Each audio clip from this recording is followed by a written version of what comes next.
এটা দিয়ে আমরা এখন একটা প্র্যাঙ্ক করতে যাচ্ছি পাশের বাড়ি একটা কাকিমার সাথে। চল।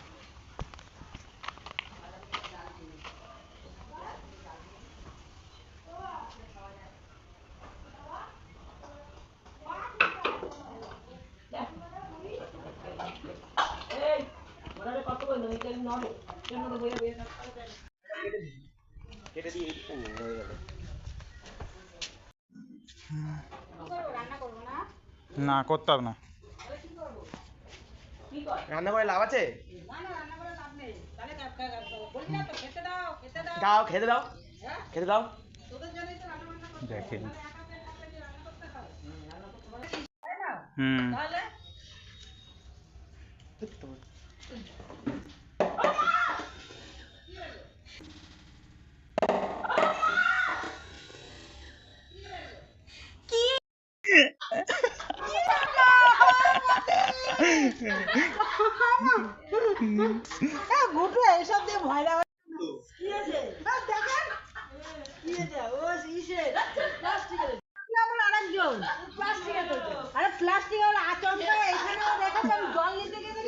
রবারি